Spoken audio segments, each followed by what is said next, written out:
The message came at 11:47 on a Tuesday night, and I almost didn't see it. I was sitting at the kitchen table in my apartment in Halifax, still in my work clothes, a half-eaten bowl of soup gone cold beside my laptop.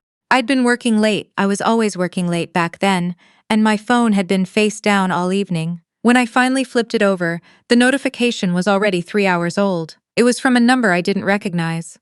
Area code 416, Toronto. Don't sign anything your stepmother puts in front of you.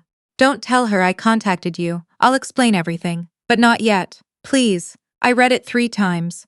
Then I set the phone down very carefully, like it might break, and stared at the wall for a long moment. My stepmother had called me that same afternoon. She'd left a voicemail, cheerful and clipped the way she always was. She had a talent for making demands sound like casual suggestions. She said there was some paperwork related to my father's estate that needed to be finalized before the end of the fiscal year. She said it was routine. She said I should come to Toronto that weekend.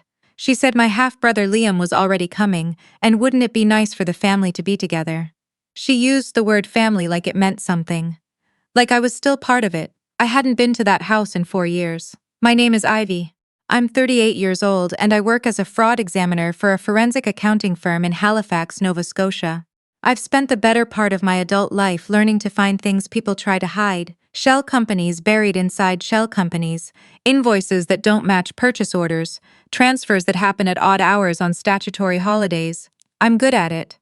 My colleagues say I have an instinct for it. What they don't know, what I've never told anyone at work, is that the instinct didn't come from a textbook. It came from watching my own family. I grew up in Oakville, Ontario, in a house that looked exactly like what it was supposed to look like. A 4-bedroom colonial on a tree-lined street, a father who drove a Lexus, a stepmother who sat on the board of 2 charities and served on the parent council at my school. From the outside, we were fine. We were more than fine. We were the family people envied at hockey games and school fundraisers. But I knew from the time I was about 12 years old that something in that house was off. My mother died when I was 7. She was a landscape architect, thoughtful, quiet, the kind of person who named every plant in her garden and knew exactly where the light would fall in January. She left me a small trust. I didn't know the details when I was a child, only that my grandmother had set it up, and that it was mine, and that I would receive it when I turned 30. My father told me this once, when I was maybe 9 or 10, in the offhand way that adults tell children things they assume the child will forget. I didn't forget. What I didn't know, what I couldn't have known, was that by the time I was 12, my stepmother had already started working on my father to have the trust restructured. I didn't know about the meetings with the financial planner, or the quiet conversations with the estate lawyer, or the document that was drafted and then revised again over the course of 2 years. I only knew what I could see, that my stepmother had opinions about where I went to school and what I studied and how I spent my summers, and that slowly, year by year, those opinions started to feel less like suggestions and more like sentences. When I was 17, I left, not dramatically. I didn't slam doors or write letters. I just stopped being there. I finished high school, applied to universities without telling anyone in that house my first choices, and accepted an offer from Dalhousie in Halifax. I packed 2 suitcases and took the early bus to the airport on a Thursday in August. My father drove me. We didn't talk much. Hugged me at the departure's curb, and something in his face looked like relief, and I was too young to understand what that meant. I built my life in Halifax. I worked. I studied. I got my CFE designation and joined a firm and worked my way up from junior associate to senior examiner. I called my father on his birthday and at Christmas, and sometimes he called me, and sometimes he didn't. He and my stepmother had 2 children together, Liam and Sophie, and that family had its own gravity, its own rhythm, and I was not part of it. I told myself I was fine with that. I told myself I had chosen it. The text message from the Toronto number arrived on a Tuesday in October. By Thursday, I had not replied. By Friday, my stepmother had called twice more. I finally texted back, "Who are you?" The reply came within seconds. "I was your father's estate lawyer. I no longer work for your stepmother. I need you to understand what's happening before you sign anything. Can we speak?" His name was Peter Holst. He had handled my father's estate since my father died 18 months earlier. A stroke, unexpected, 61 years old. And he had recently left the firm where he'd worked for 2 decades. He wouldn't tell me why over the phone. He asked me to come to Toronto. He said he would meet me in a coffee shop, somewhere public, somewhere away from the house. I booked a flight for Saturday morning. I told myself I was going out of curiosity. I told myself a forensic accountant doesn't ignore a tip like that, regardless of the source. But the truth I didn't say out loud even to myself, was that I had spent 31 years wondering what had happened to my mother's trust, and some part of me had always known the answer was going to be bad. Peter Holst was a slight man in his early 60s, with the careful speech patterns of someone who has spent decades in rooms where every word has consequences. We met at a Tim Hortons on a Saturday morning. His choice, he said he felt better in ordinary places, and he ordered a medium coffee and wrapped both hands around the cup and looked at me for a long moment before he spoke. Your stepmother is going to ask you to sign a document that releases your claim to a discretionary trust that was established by your maternal grandmother in 1993, he said. She will frame it as a formality related to your father's estate. It is not a formality. I put my own cup down. How much? He told me. I had to ask him to repeat the number. He said it again, quietly, and this time I heard it properly and I sat with it for a moment before I said anything. My grandmother had left me a trust worth, at the time it was established, just under $200,000. She had named me as the sole beneficiary. The trust had been administered by a series of financial institutions over 30 years, and with compound growth it had accumulated to approximately $840,000. My father had been the trustee.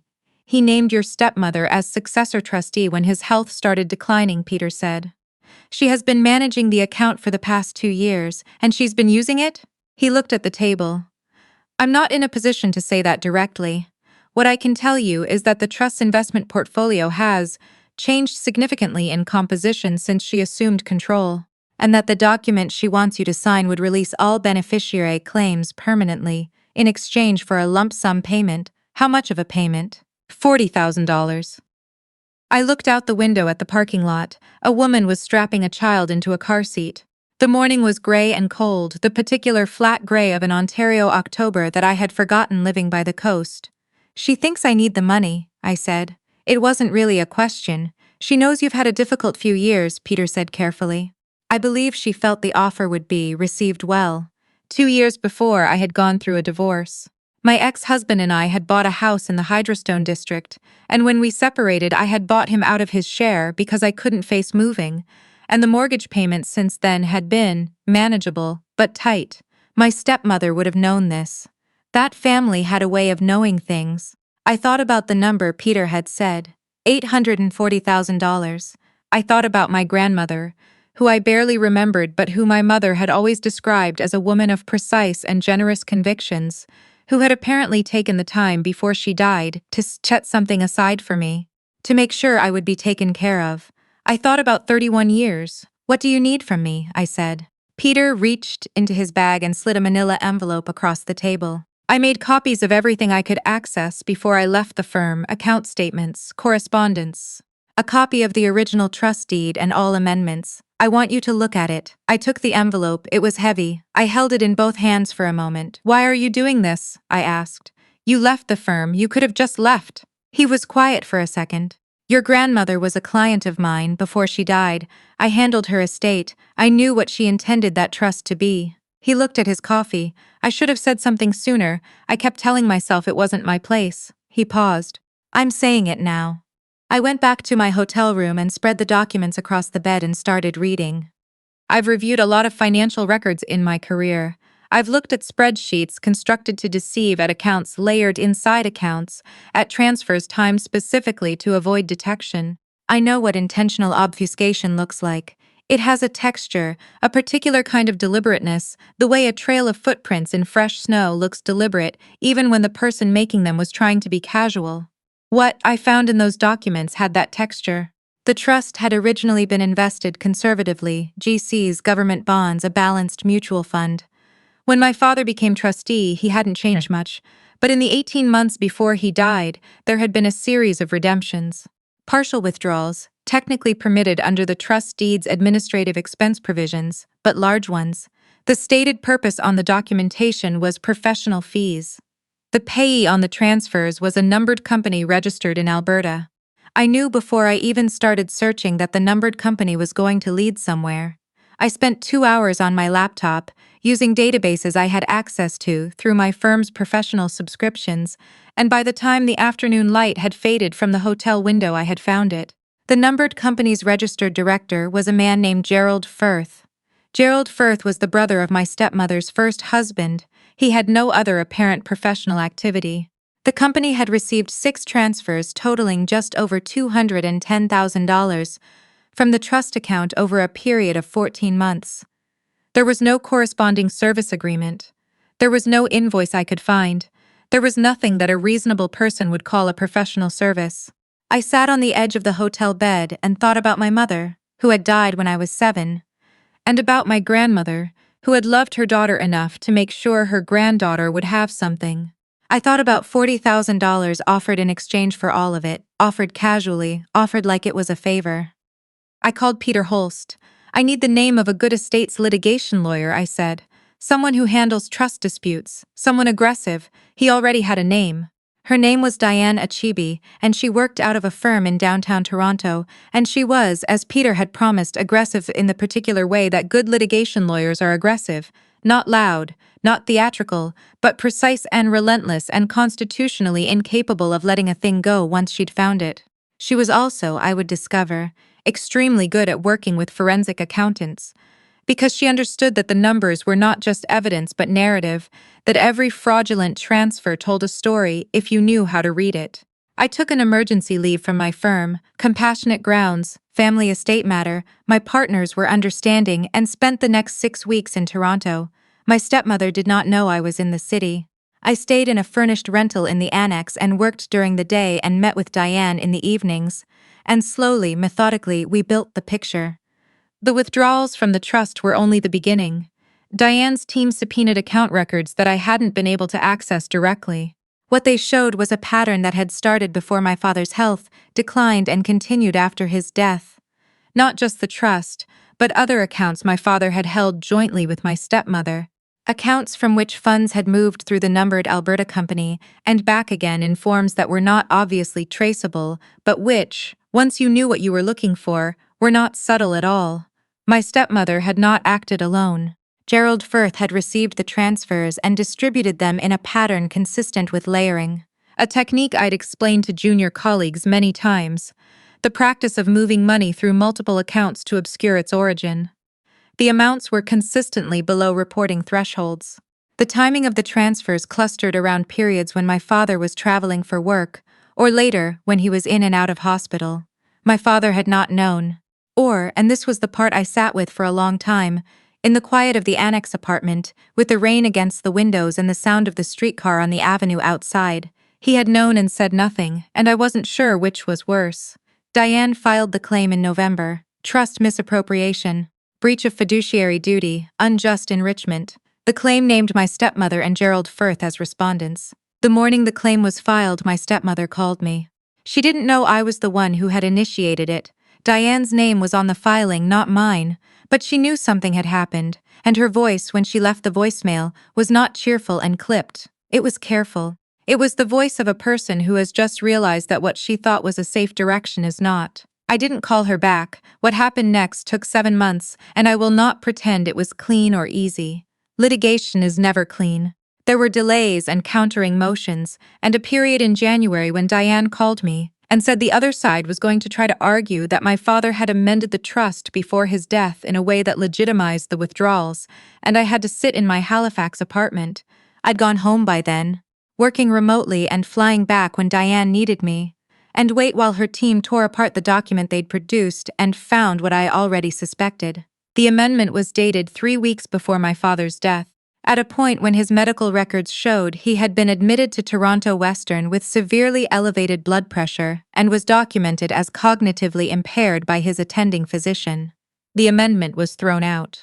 By the spring, Gerald Firth had retained separate counsel and was cooperating with the CRA, which had taken an interest in the numbered company once Diane's filing put it on their radar.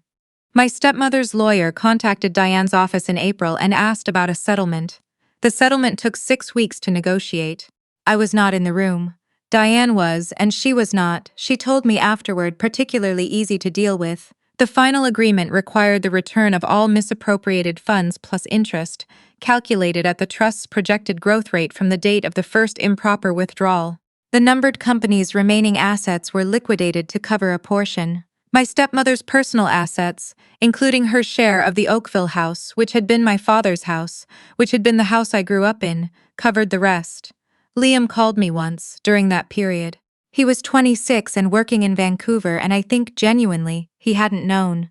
He was bewildered and a little angry in the way that people are when the world they thought they understood turns out to be different. I tried to be kind to him. I told him I was sorry our father was gone, and I meant it. I told him I had to do this, and he was quiet for a long time and then said, "I know," and we left it there. Sophie didn't call. The trust was restored in June. Diane called me on a Friday afternoon and told me the final transfer had cleared, and that after legal fees, the amount deposited to my account was, and here she paused the way people pause before saying a number they know will change something, just over $900,000, including the accrued interest.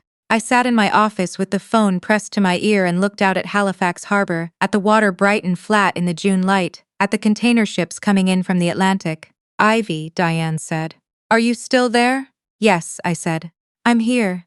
I thought about my grandmother, whom I remembered only as a tall woman with silver hair who smelled like lavender, and who had once, when I was 5 or 6, held both my hands in hers and told me I was going to be someone remarkable. I hadn't known what she meant.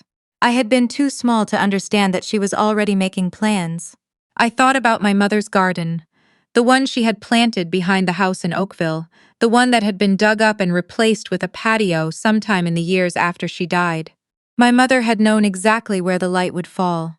She had planned for things that were years away. I called Peter Hulse that evening. He picked up on the second ring. "It's done," I said. He exhaled. It was a long breath, the kind that has been held for a while. "Your grandmother would be glad," he said. "I know," I said. "I think my mother would too." I paid off my mortgage in July. I took 2 weeks off, the first real vacation I'd taken in 3 years, and drove up the coast to Cape Breton, through the Cabot Trail, through the hills that turned themselves inside out with color in late summer, all that gold and red against the gray of the Gulf. I stayed in a small inn near Ingonish and walked on the beach in the mornings and ate fish chowder and read books and didn't think about account statements or fiduciary duties or Alberta numbered companies. On my last morning, I sat on the rocks above the water and watched the light come up. I thought about the girl who had packed 2 suitcases and taken the early bus to the airport at 17, who had believed, had needed to believe, that leaving was the same as being free. She wasn't wrong. But she was only half right. Freedom isn't just distance. It isn't just choosing not to go back. Sometimes it means turning around and looking at what was taken from you and deciding that you are not going to let it stay gone. My grandmother understood that. She planned for it 30 years in advance, in the quiet way that certain women plan, not because they expect to be betrayed, but because they know the world well enough to leave a door open just in case. She left me a door. I walked through it.